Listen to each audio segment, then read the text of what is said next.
still growing up. So, hi, I'm Tom. This is Dan. And we have a company called Studio Neat, really small. But in 2010, we had just got out of grad school, and we were working full-time as designers in New York City. And then Dan sent me this text message. The iPhone 4 had just come out, and it had this awesome camera. But we both wanted a way to mount it like on a tripod to make it like a little bit better. And so as designers, we just kind of started sketching, as we do. And these sketches turned into like 3D model, like on CAD software. And then those 3D CAD models turned into these 3D prints. This company Shapeways had just kind of come out, and we could 3D print these things for $10 each. And so we went through a couple steps of that. And then after spending less than like $100, we had this product that we thought was pretty awesome in our hand. But the problem was we needed like $10,000 to make it real, to make it with good materials and get an injection mold. So the problem was we didn't know how to get that money. Neither of us knew how to raise money or run a business or anything like that. But we did know how to use the internet, and we had heard of this thing called Kickstarter. Now, Kickstarter was only a year old at the time, and products weren't really launched on there yet. That wasn't like a thing yet. So we decided we'd give it a try and kind of see what happens. We made our page, we made our video, and we had a goal of launching and raising $10,000. On the first day, we tripled our goal, and it was crazy. So we were trying to sell like 500 of these things, and we ended up selling 5,000 when it was all said and done. So our minds were kind of completely blown. We got a ton of press. It was kind of crazy. But then we realized, we have to make this thing. Uh-oh. So we found a manufacturer in the United States. We hired a fulfillment company to ship those 5,000 orders, and those 5,000 orders arrived in backers' hands in early December of 2010. So we went from an idea to a tangible physical product in customers' hands in 6 months.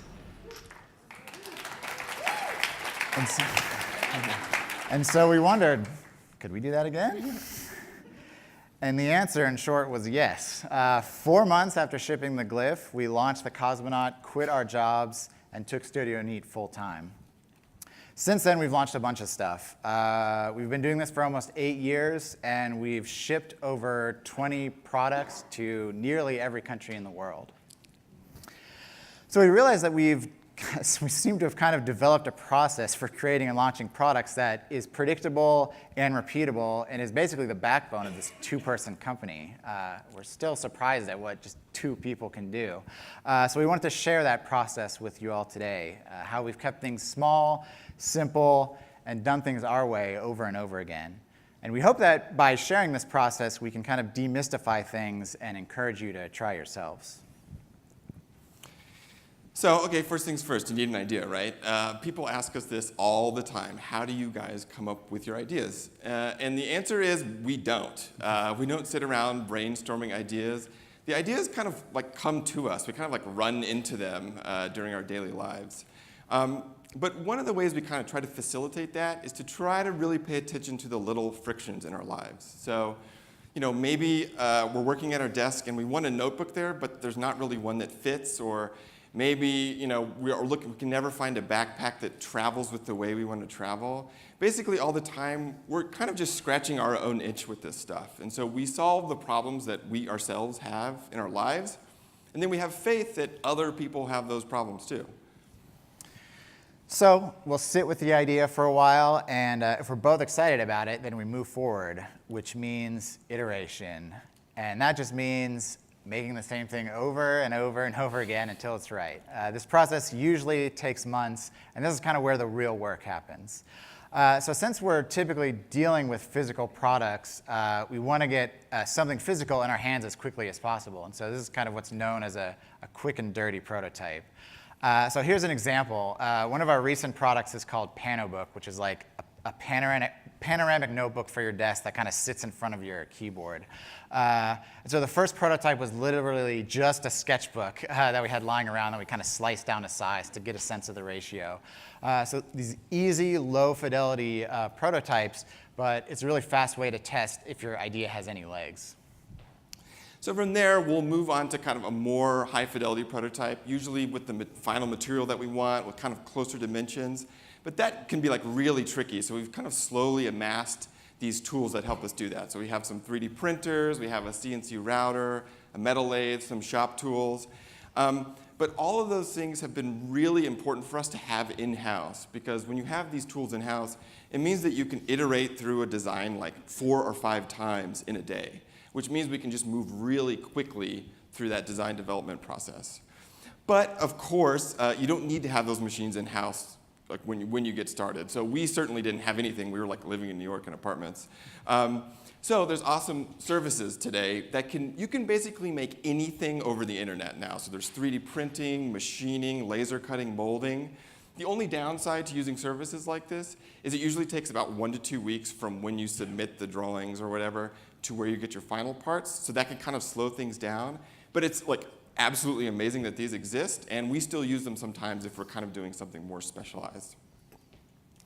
So the reason we go through the trouble of making these physical working prototypes is because they allow us to find the problems and kind of live with the design. So when we were designing a pin, our pin, Mark I, I had like made a prototype, given it to Dan. He was carrying it around with him, and it like leaked all over his like pocket and his leg, and there was like ink everywhere.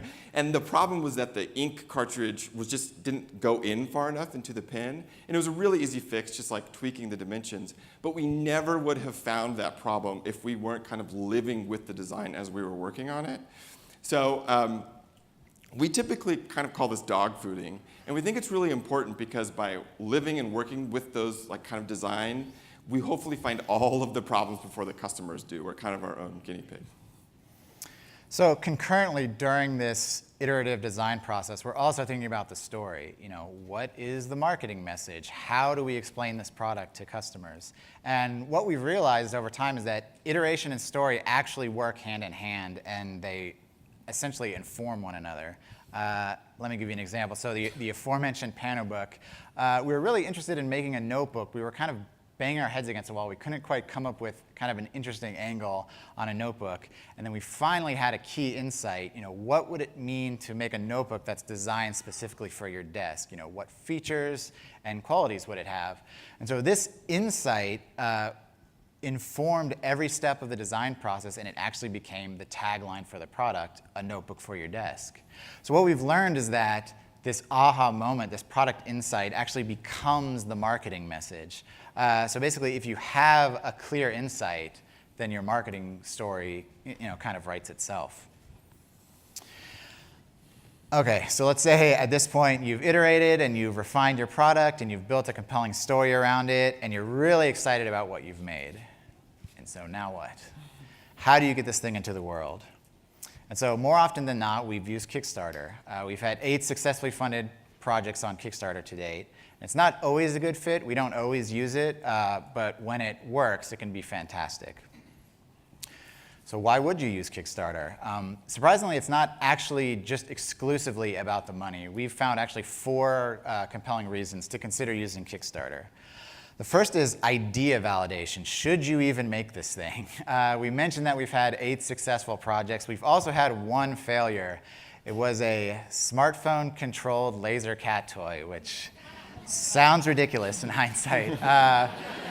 But failing that campaign was actually a good thing because it could save a lot of pain and future heartbreak. Basically, if we didn't have a Kickstarter to tell us that that was a bad idea, we would have invested a ton of time and money for no reason. So another reason to consider Kickstarter is audience building. You basically create a community around your project. And we found that people that back a project on Kickstarter are much more interested and invested in you than just a regular customer. They end up caring about us and are interested in kind of the process of bringing a product to life. Another thing we've noticed is the email list sign-up rate for Kickstarter backers is crazy high. This is actually the best methodology we've found of growing our email list, is just launching Kickstarter projects over and over again. So the thing to keep in mind is that a Kickstarter project is like a one-time event. It's a discrete thing, but your backers kind of live forever, right? They become your fans, and they eventually kind of sustain your business, which we'll talk about a little bit later. So 3 capital, this is kind of like the no-duh reason to use Kickstarter. But for us, it's been crucial because a lot of the things we make have a huge upfront investment, like an injection mold for a plastic part or things like that. So without Kickstarter, we couldn't exist as a company. And then last, motivation. Having people put down money and say, I want this, can be a huge motivator. Making a product is super hard, and when you have those customers there, and basically your customers are real before the product is, it can really push you to make something great. So we could do a whole talk on Kickstarter and kind of hot tips and such, but we've actually written an extensive blog post about all this, so we recommend just going here. We hopefully made the URL easy to remember. You can take a picture of it if you want. But this is much more thorough than what we could cover in our short time here. So at this point, hopefully you've had a super successful Kickstarter, and now you got to make the thing, right? So for first-time makers of physical products, this can be extremely daunting, right? I know it was for us. We didn't know where to start, who to talk to, anything really. But over the years, we've gotten a lot better at it. And this quote from Stanley Kubrick has really kind of helped us. So it goes, perhaps it sounds ridiculous, but the best thing young filmmakers should do is get a hold of a camera and some film and make a movie of any kind at all. And so basically what you're doing is learning by doing. And that's basically how we approach everything. We found it's best to learn by just doing it, right? And even if we don't know what we're doing and we're lost, this is kind of the best way. But of course, you're going to have like a billion questions, right? Like, how do I find a manufacturer? How much does it cost? How long does it take? All this stuff. And the way to find the answer to these questions is like very unremarkable. It's just Google. Like, Google basically answers all the questions. Like, there are very few questions that we have not just found the answer to by Googling it. So, you might like to find suppliers or engineering questions or material questions or cost questions. The answers are there. They're usually like in a forum or a blog post or design guides. So Google's your friend. However, there's another way that's really awesome, and it's basically just to like straight up cold call manufacturers. So manufacturers are the experts in the world at making things, right? And so the way to find the answers is to just call them. And so say we were making like a custom spring. We needed like to make a custom spring, and we had never done that before. We would just literally Google custom spring manufacturer, find one, call them up, and say, hey, I have some like questions about how to make a custom spring. And they'd say, okay, hold on, and they'll like transfer you to a salesperson or like an engineer, and you just like have a chat and like ask your questions. And you can like tell them, hey, I don't know what I'm doing, like give me some tips. And it's amazing because without fail, they are super happy to talk with us. And so this is a really awesome way to kind of find your answers to things. And talking on the phone is great, but if you can talk in person is even better. So if you guys are just starting out, we highly recommend finding manufacturers and suppliers that are as close to you as possible. Because really, your relationship with that manufacturer and supplier is key. And it really determines whether you're going to get the part or thing you want or not, right? And so being able to communicate clearly with them and shake hands and kind of get to know them really, really helps. And you kind of have, if you're like a small team, you have a real advantage because that's kind of weird for them, and so they like usually kind of attach themselves to you. It's kind of nice. Okay, let's fast forward a little bit. So you've got your product now already manufactured. How do you get it into customers' hands? Shipping is probably the biggest gotcha for first-time creators.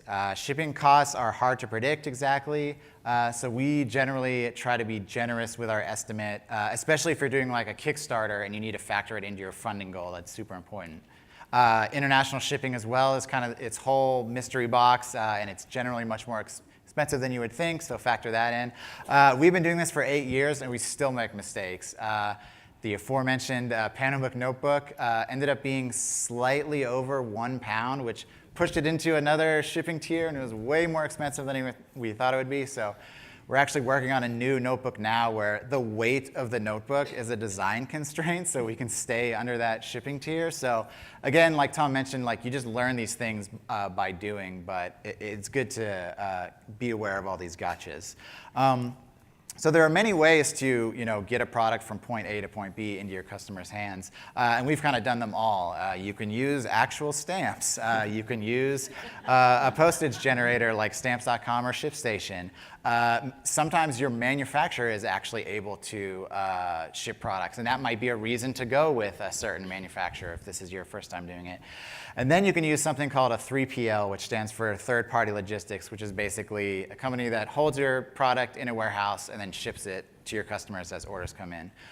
This is what we do now. We use a company called Shipwire, but there's a ton of other companies that can do this sort of thing.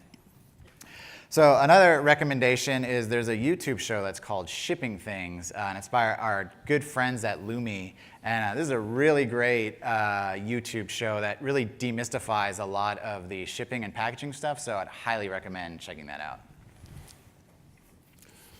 Okay, so you might be wondering like how our business works, like how the sales side work. And so we have a couple sales channels, and the original one was like an e-commerce website on the Shopify platform, which we still have. And so orders come into the website, and they get routed to one of our 2 warehouses. We have one in the UK and one in the US, and they're both Shipwire warehouses. And then those orders are shipped out the next day, and we've shipped to over like 190 countries, and about half of our revenue comes from this channel. And then the other half actually comes from Amazon. And so we use their Amazon FBA program, which stands for Fulfilled by Amazon. And so we send them the inventory directly, and then they're responsible for like shipping, returns, customer service. One of the awesome things is that means our customers can use Amazon Prime to buy our stuff. And it also means we're like literally right next to like the biggest brands in the world. So that's pretty amazing. Amazon takes about 25 to 30% of the sale to do this. But it's really not that expensive considering what they do, and they're kind of like a big wholesale customer for us, basically. And the really awesome thing is anyone can start this. There's like basically no barriers to entry to get started, so it's kind of cool. You'll notice we have not mentioned traditional brick and mortar retail, and that's because like one of the keys to our business is we basically ignore this completely. So for us, there's just like too many risks. For one, we basically have like no leverage over those big companies. And there's these things called buybacks, where if your product doesn't sell, you literally have to buy the product back from the retailer, so that really sucks. They ask for at minimum like a 50% discount on the retail price. And there's just like a lot of overhead to managing all that. So I think for products that are, some of the products are really mainstream, it can totally work out and be great. But for our products, they're pretty niche, and so it just doesn't really make sense to us. So over the years, we've kind of set up these sales channels and fulfillment systems with the goal of making our business like as hands-off as possible, right? We are designers, and we want to spend our time designing, not managing like logistics and inventory. But the really nice added bonus to all of that is if we started selling 10 times as much stuff tomorrow, our business like literally wouldn't change. We wouldn't hire anyone, and we could just keep focusing on making really cool stuff. In closing, what does the future hold for us and the industry? For us, we're in this for the long haul. And as Tom's mentioned, we've kind of designed our business to hopefully be able to do this indefinitely. We hope that we've developed a process of product creation that allows us to just kind of repeat over and over again. And like you mentioned, we're not actually interested in growing the size of our company or changing the structure in any way. So if you were to create kind of like a classic business school graph of products or businesses and kind of rank them by popularity, you'd get this like, hockey stick shape. A few smash hits on the left, and then everything kind of tapers to this long tail of obscurity. And so this guy named Kevin Kelly, he was the founding executive editor of Wired magazine, came up with a concept known as 1,000 True Fans. Have you guys heard it? Is this like a common thing? Okay. So yeah, you want to be living in this sloped section of the graph. Where you don't need a smash hit. You can have a modest amount of fans to sustain your business. And so basically, our entire business rests on this concept. Every Kickstarter campaign we've done has had about 3,000 to 5,000 backers. And like I said, we're not after monster growth. We just want to sustain our business and keep our fans and customers happy. What we think this means is that the future is about serving small niche markets, and we think that we're uniquely set up to do that. So I know probably most of you in this audience are primarily making digital products, right? And this physical stuff can seem like incredibly daunting, maybe, and scary. But we're here to kind of convince you, or at least encourage you, that there has like never been a better time in the history of the world to be an independent maker of physical things. Like 10 years ago, it became possible for like individuals and small teams to make software that like millions of people use, right? So now you can be an individual or a small team or like two guys that work out of their homes and make physical products that are sold all over the world and compete with like the largest brands. The platforms that help you do this are getting better. The manufacturing is getting easier. All the prototyping tools are really like affordable now. Everything is kind of coming together. So we really encourage you to start with something small that you love and that you care about, and then launch it on Kickstarter. Sell it to your community. It's really, really, really fun. Thanks. Yeah.